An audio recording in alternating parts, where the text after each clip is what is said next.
Olá, sejam bem-vindos, muito prazer. Está começando o No Ar com Márcio Aurélio e Roberto Barros. Bom, agradecer, né?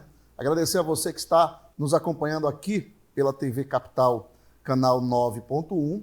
Queria inicialmente mandar um abraço para o Anselmo Mororó, diretor-presidente desta casa.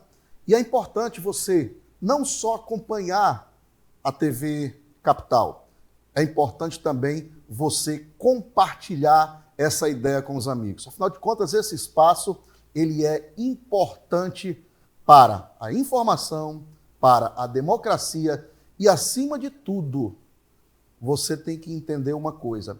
São poucos os espaços como esse que nós podemos ter à disposição em TV aberta aqui em Fortaleza. E nós estamos aqui no ar com muita informação, muita coisa para discutir com vocês.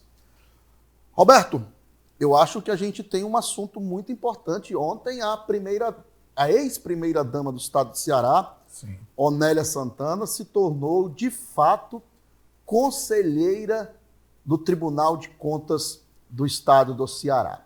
A Onélia, pessoal, esposa do Camilo, né? Esposa do Camilo Santana, ela foi eleita sexta-feira passada, se a memória não me trai. Sexta-feira passada. Teve 36 votos a favor, 5 votos contrários, isso quem elegeu foi a Assembleia Legislativa. E 2 ou foram 3 deputados, acho que 2 deputados que não compareceram. Um ficou até feio. Os 2 que faltaram, qual foi, Roberto? Você lembra? O deputado Felipe Mota, que não compareceu. O Felipe. E também o deputado, Não, eu estava confundindo a ausência do Carmelo com esse caso. O Carmelo faltou, foi no caso do aumento. Isso. Né? No caso do aumento. Então, veja só. O que é a grande questão aí? E aí, eu chamo a atenção para os senhores. Eu chamo a atenção para vocês. Vamos imaginar aqui. A senhora Onélia Santana não era da área jurídica. Certo? Essa vaga, ela era dos deputados estaduais. Isso. Quem escolheu o conselheiro, normalmente se escolhe um deputado, mais um trabalho de bastidores foi feito, e deu uma ampla votação, sem concorrente, para a senhora Onélia Santana. Eu não estou aqui, pessoal, fazendo juízo de valor quanto à capacidade dela, de sim ou de não. Eu não estou longe disso. Nossa discussão não é essa. Nossa discussão, pessoal, é que esse cargo, ele é vitalício, Roberto. Não, eu ia entrar exatamente nisso. A gente tem que pensar que o seguinte, tem toda uma discussão, tem todo um debate para você escolher o conselheiro. O antigo conselheiro morreu em junho desse ano. E é ex-deputado. Né? Bom dizer que é ex-deputado. Que é ex-deputado, morreu em junho desse ano. E aí criou-se um debate todo para decidir o nome do conselheiro. Você lembra, Márcio, que antes da eleição da Assembleia já se falava o nome da Onélia. A Onélia, que é bom lembrar, que é secretária de Estado, até então. Exatamente. Secretária de Assistência Social do Estado do Ceará. É bom a gente lembrar isso. Isso. E não dá para tirar do contexto que ela é mulher do ministro da Educação, senador por esse estado, Camilo Santana, que é a figura mais poderosa politicamente atualmente aqui no estado do Ceará, é o Camilo. Então tem toda uma conjuntura política construída para que ela fosse indicada. E a gente sabe, quando vai para a Assembleia, Márcio, é tratoraço, tratoram mesmo, votam, a oposição é minoria, como geralmente é, e minoria até muito minoria, né? Porque às vezes não consegue, não dá nem para montar uma chapa, porque precisaria de 10 deputados. E às vezes a oposição se divide. Né? O que é, às vezes, até é interessante se observar isso, Roberto. E, nesse caso mesmo, os 5 votos, eu sei quem votou contra. Quem foram? Votaram contra o deputado Carmelo Neto, o deputado Alcides Fernandes, o deputado Sargento Reginaldo, a deputada doutora Silvana e o deputado Queiroz Filho. Foram 5 votos. Pronto. Do PDT, o restante do PL e do União Brasil. E aí você teve votos do PDT a favor, votos do União Brasil a favor. O atual prefeito de Sobral, Oscar Rodrigues, votou a favor. Não quer guerra com o governo, é prefeito agora. Isso. Olha, 39... Eu vou perguntar a vocês aí. Perguntar a você ali, olhando para aquela câmera ali. Perguntar a vocês. O que é que vocês fariam com, mensalmente, dia 1º, assim, deve ser o dia que eles recebem, né? R$ 39.717,69. Isso para começar a brincadeira. Para começar a brincadeira. Quase R$ 40 mil. Acho que anualmente, diferentemente do salário mínimo, né, que aumentou nem R$ 100 direito, não aumentou R$ 100 o salário mínimo, a senhora, os conselheiros do Tribunal de Contas têm um salário de R$ 39 mil, quase 40. Outro detalhe muito importante,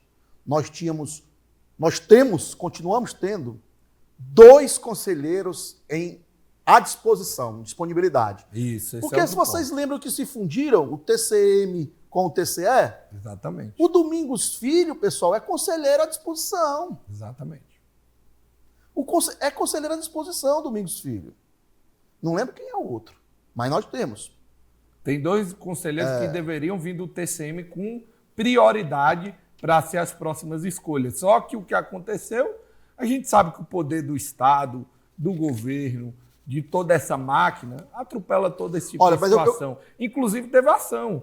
Sim. Entraram com ação popular contra a indicação da Onélia Santana, citando esse caso, citando o caso do TCM, citando todas as situações, essas irregularidades. A questão que falta também preparo, ela não teria, que você não quis tocar, mas eu estou tocando também nesse assunto, não tem como não tocar, que ela não teria o preparo técnico para assumir essa vaga, mas isso ficou em contramão, isso ficou rebaixado, inclusive a própria juíza não deu a liminar que um advogado entrou com ação popular sobre esse assunto. Eu não quis e eu continuo achando que eu não vou questionar a competência técnica, a competência dela para assumir o cargo.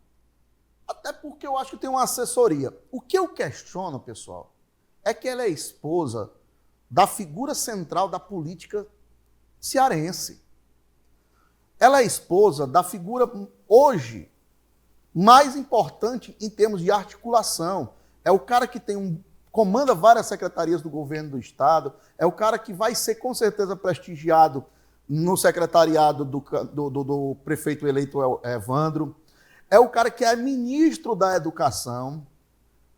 De vez em quando falam que ele será candidato à presidência, caso o Lula não seja, que eu tenho cá minhas dúvidas se o PT de São Paulo, do Sudeste, vai deixar um PT do Nordeste indicar o candidato. Eu tenho cá minhas dúvidas, Roberto. Mas aí já é outra história, né? Outra história. Aí já é outra história. Mas, assim, em resumo, eu acho que isso vai, mais na frente, cobrar do senador Camilo. A história dele. Eu acho que manchou a história do senador Camilo. Não, mas tem outra coisa também. Além disso, a questão ética, né? O que a gente discute muito, talvez juridicamente não serve, não teria tanto problema, mas a questão ética. Uma mulher de um ministro da figura política mais forte aqui do estado do Ceará é a indicada para o Tribunal de Contas, um cargo vitalício, para a vida toda, ela vai ser do Tribunal de Contas. Ela é nova ainda, e ninguém está desejando nada de mal para ela, mas vai ser para a vida toda esse salário, essa função. Vai iniciar 40 mil. Independente do Camilo não ser mais a figura mais importante politicamente do Estado, porque a gente sabe que é ciclo, né? Política tem muito de ciclo. Então, independente dele não ser mais a figura mais importante, ela vai continuar nesse cargo e vai estar lá as benesses desse cargo, que é um cargo importante, e ela vai estar lá o nome. Você não questiona, mas eu sempre vou questionar a questão técnica. Ela não tem a tecnicidade necessária para o cargo. Ela não tem nada de cursos na área técnica, nem jurídica, nem financeira, nem contável, enfim. Aí você fala, tem assessoria, mas será que você não pode ser enganado por uma assessoria? A gente já viu casos desse tipo. Roberto, Pessoas na área coisa técnicas. Você nem vê. Eu acho errado, né? Eu acho que é errado. Olha, dois casos sobre esse assunto que eu queria citar. Primeiro, eu acho que a vice-governadora Jade abordou isso de forma muito errada. Isso, verdade. Ela foi querer dizer Isso é verdade. que as pessoas que são contra a indicação da Onélia, agora conselheira, que foi empossada ontem, quinta-feira, para o Tribunal de Contas, é porque a Onélia é mulher. Se fosse homem, não estaria tendo esse questionamento. Jade Romero, vice-governadora do Estado, a senhora, ao meu ver, se expressou equivocadamente. A questão não é por ela ser mulher. A questão é por ela ser um familiar, uma esposa da figura hoje mais importante, mais articulada da política cearense. Nós estamos falando do dinheiro público. Nós estamos falando de um cargo que requer muitas aptidões, que ela pode ter até algumas delas. Não todas, como você questionou. Mas a nossa questão foi um cargo que a Assembleia, que o governo do Estado tratorou, a Assembleia aprovou com articulação total, e o Camilo ainda disse, não tem nada a ver com esse assunto é da Assembleia. Acredita quem quer, né, Márcio? Não, ministro, não, senador. É um assunto do Estado do Ceará. É um assunto de nós, cearenses. E do senhor também. Até porque tem uma familiar envolvida, né? A outra coisa que me chamou a atenção, e essa é importante a gente frisar, é que o que foi que eu achei no começo? Não, o Camilo, ele vai lá sentir em Brasília o peso dessa indicação. Vai ser cobrado por isso. Mas não, Roberto. Fiz a pesquisa. O Camilo é o 5º ministro do presidente Lula que indica a sua esposa, suas respectivas esposas, para o cargo de conselheira em seus estados.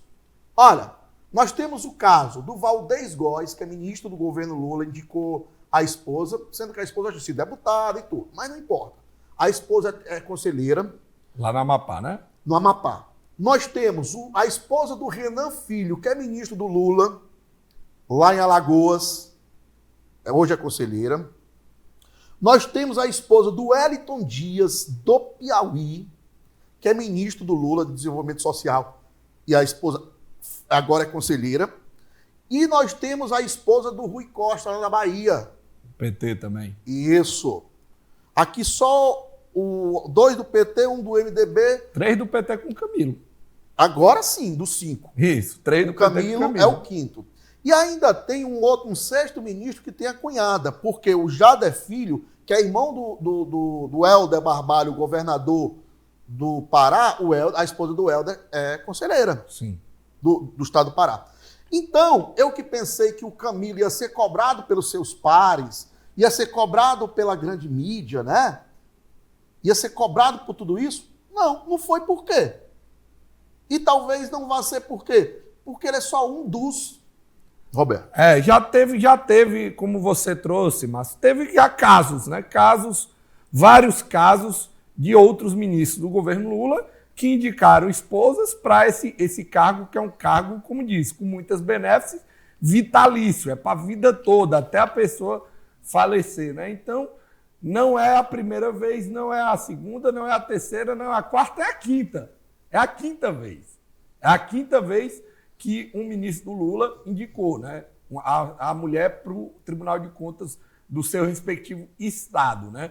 A gente tem aí 3 do PT, como você disse, 1 do MDB, 1 mais ligado ao PDT / União Brasil, né, que é o Valdez Góes, que é do Davi Alcolumbre, mas esse é o cenário atual em relação à indicação já agora conselheira Onélia Santana, né, que vai estar agora no cargo. Agora, a questão é... Foi ontem à tarde. Isso, a questão é, ela vai ter a independência para julgar as contas do governo que ela foi secretária? Ela vai ter independência para julgar as contas do governo que ela foi secretária? Ela vai ter independência para julgar as contas de aliados do marido dela? De prefeitos que são aliados diretos do marido dela? Essa que foi a pergunta que foi feita na oposição, por sinal, ridículo toda a situação da sabatina dela, viu, Márcio? Expulsar a imprensa, ridículo. Parecia coisa de ditadura, né? Censura. Ninguém pode ouvir a Onélia. Se não fosse um deputado estadual que fez uma live ali de 1 hora para gravar parte da sabatina, ninguém ia saber o que aconteceu na sabatina dela. Ok. Roberto, falar diretamente olhando aqui para você, para o senhor e para a senhora que me acompanha, o seguinte.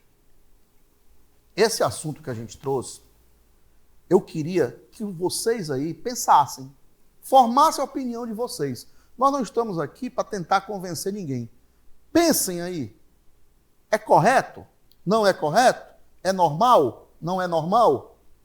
É vocês aí que vão decidir, vão ter o juízo de valor.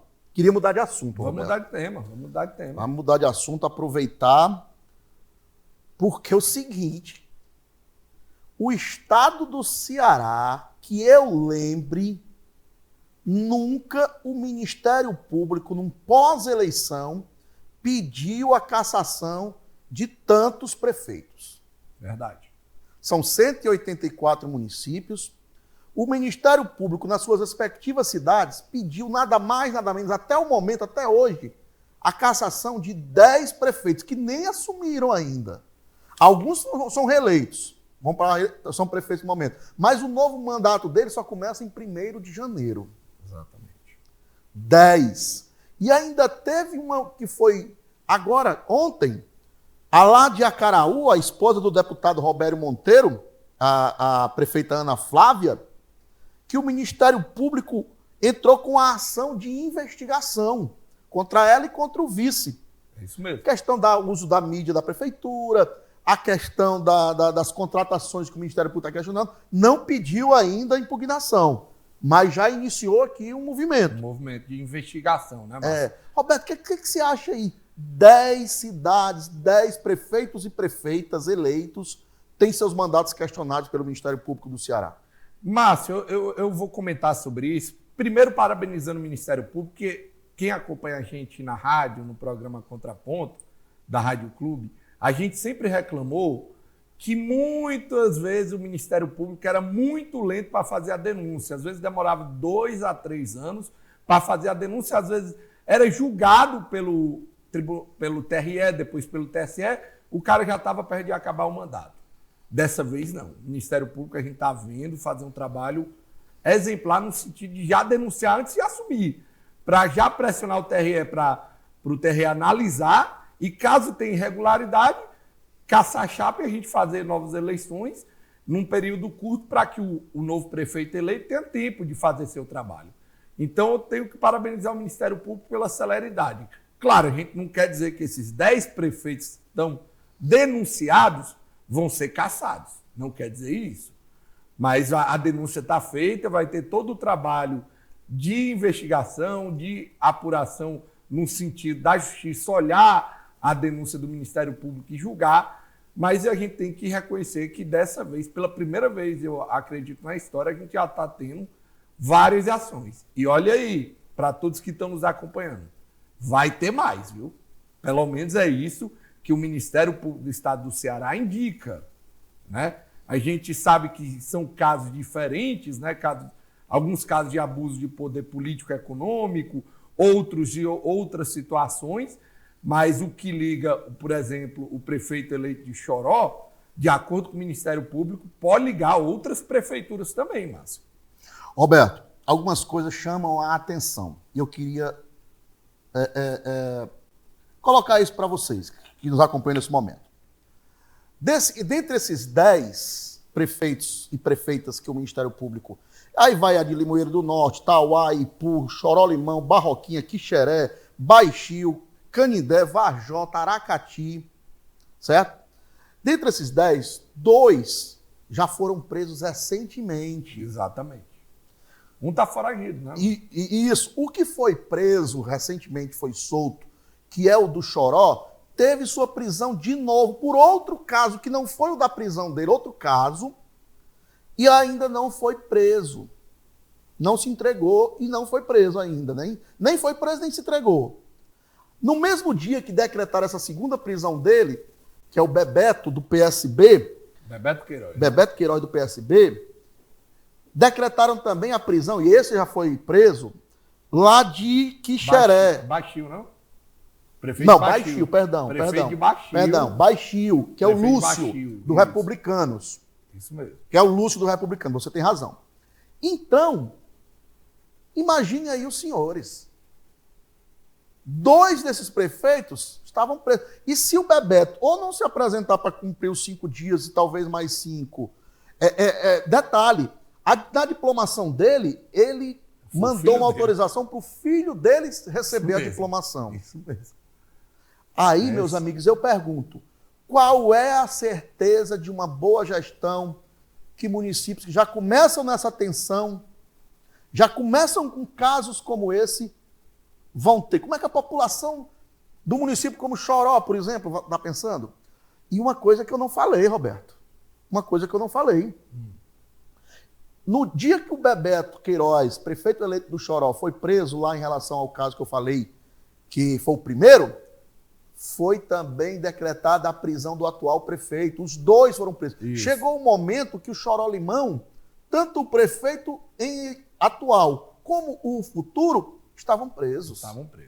E lembremos, claro, por enquanto, só esses 2 casos que envolvem o prefeito de Choró, né? O prefeito eleito de Choró, o Bebeto, que é o de Baixio e o de Choró, o de próprio Choró.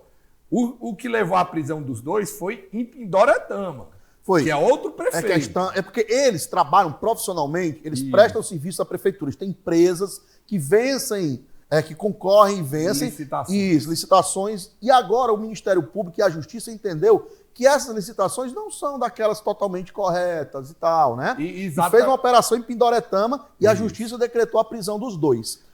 Sendo que o primeiro caso que eu falei do Bebeto já foi outra coisa, foi uma coisa que envolveu o município de Canindé e o município de Choró. Exatamente. Então, ou seja, o Bebeto estava envolvido nessas 2 questões. Apesar de ser só 2, o Ministério Público, como eu trouxe, nesse caso do Bebeto, disse que tem pelo menos 30 municípios sendo investigados de empresas que ele prestou serviço. Então, por isso que eu digo, essa lista pode vir a aumentar. Essa lista pode vir a aumentar desse caso, porque tem outros casos aí que a gente vai trazer. Por exemplo, o caso de Ipu. O caso de Ipu, abuso de poder político e econômico. O caso de Ipu foi isso. Por quê? Porque ela fez uma verdadeira micareta na campanha, com trio elétrico, com um monte de coisa, o que a legislação eleitoral ela não barra, permite. Né? Ela barra.